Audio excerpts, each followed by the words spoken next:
கிறிஸ்துவுக்குள் அன்பானவர்களே, ஆண்டவராகிய இயேசு கிறிஸ்துவின் நாமத்தினாலே உங்களை நான் வாழ்த்துகிறேன். நாம் இன்றைய லெந்து நாட்களில் உபவாசத்தை குறித்து நாம் தியானத்தை மேற்கொண்டு வருகிறோம். அதன் அடிப்படையில் இந்த நாளில் ஆண்டவராகிய இயேசு கிறிஸ்து மேற்கொண்ட உபவாசத்தை குறித்து நாம் தியானிக்க இருக்கிறோம். லூக்கா 4ஆம் அதிகாரம் 1 முதல் 4 வசனங்கள். லூக்கா 4, 1 முதல் 4.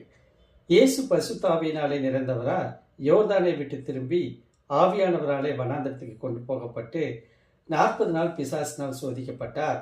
அந்த நாட்களில் அவர் ஒன்றும் புசியாதிருந்தார். அந்த நாட்கள் முடித்த பின்பு அவருக்கு பசி உண்டாயிற்று. அப்பொழுது பிசாசு அவரை நோக்கி, நீர் தேவனுடைய குமாரனேயானால் இந்த கல் அப்பமாகும்படி சொல்லும் என்றார். அவர் பிரதியுத்தரமாக, மனுஷன் அப்பத்தினாலே மாத்திரமல்ல தேவனுடைய ஒவ்வொரு வார்த்தையிலும் பிழைப்பான் என்று எழுதியிருக்கிறதே என்றார். எனக்கு அன்பானவர்களே, லூக்கா 4ஆம் அதிகாரம் 2 முதல் 4 வசனங்களிலிருந்து ஆழமான வரலாற்று உண்மைகளை மற்றும் இறையியல் முக்கியத்துவத்தை நாம் அறிந்து கொள்ளலாம்.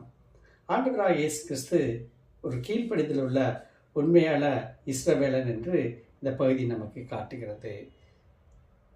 இயேசு கிறிஸ்துவின் 40 நாள் வனாந்திர உபவாசம் இஸ்ரவேல் மக்களின் 40 ஆண்டு கால கீழ்ப்படியாமையுடன் வேறுபடுத்தி காட்டுகிறதை நாம் பார்க்க முடியும்.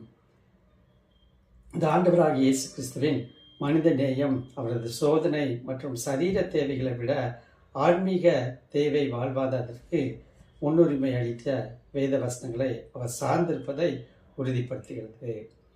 லூக்கா 4ஆம் அதிகாரம் 2 முதல் 4 வசனத்தில் ஆண்டவராகிய இயேசு கிறிஸ்து வனாந்திரத்தில் 40 நாட்கள் உபவாசம் இருந்தபோது சாத்தானால் சோதிக்கப்பட்டதை விவரிக்கிறது. பசியின் உச்சத்தில் இருந்தபோது கல்லுகளை அப்பமாக்கும் என்று சாத்தானின் சவாலை மனுஷன் அப்பத்தினால் மாத்திரமல்ல தேவனுடைய வார்த்தையினாலும் பிழைப்பான், இது உபாகமம் 8ஆம் அதிகாரம் 1ஆம் வசனத்தில் சொல்லப்பட்ட வசனம் என்ற வசனத்தை கூறி தேவனுக்கு கீழ்ப்படிந்து சோதனையை வென்றார். எனக்கு அன்பானவர்களை, இந்த தியான வசனங்களிலிருந்து மீண்டும் 3 மிக முக்கியமான காரியங்களை நாம் அறிந்து கொண்டிருக்கிறோம். முதலாவது சாத்தானின் தந்திரம். வசனம் 3 நாம் பார்க்கிறோம். நீ தேவனுடைய குமாரனானார் என்று அவன் சொல்லுகிறதை பார்க்கிறோம். இயேசுவின் அடையாளத்தை சந்தேகித்து செய்து சுயநலத்திற்காக தன் வல்லமையை பயன்படுத்த தோன்றுகிறார். ஆண்டவராகிய இயேசு கிறிஸ்துவின் பதில் என்ன? வசனம் 4 சொல்கிறார், ஆண்டவராகிய இயேசு கிறிஸ்து தன் பசியை தீர்க்க அற்புதங்களை செய்யாமல் கடவுளின் வார்த்தைக்கு கீழ்ப்படிந்தார். சரீரத்துக்கான உணவை விட தேவனுடைய வார்த்தையே முக்கியம் என்பதை உணர்த்தினார். இரண்டாவதாக, தேவனின் விருப்பத்திற்கு அடிபணிதல். கற்களை அப்பமாக மாற்ற மறுப்பதன் மூலம் இயேசு கிறிஸ்து தனது தெய்வீக சக்தியை தனிப்பட்ட ஆதாயத்திற்காகவோ அல்லது சுய பாதுகாப்பிற்காகவோ பயன்படுத்துவதை நிராகரித்து தேவனை நம்புவதை தேர்வு செய்கிறார். மூன்றாவதாக, வேத வசனத்தின் வல்லமை. சோதனையை எதிர்த்து போராடுவதற்கு இயேசு கிறிஸ்து உபாகமம் 8:3 சொல்லப்பட்ட மேற்கோள் காட்டி உடல் ரீதியான உணவை விட கடவுளுடைய வார்த்தைக்கு கீழ்ப்படிதல் மிக அவசியம் என்பதற்கு ஒரு முன்னுதாரணத்தை அமைத்துக் கொடுக்கிறார்.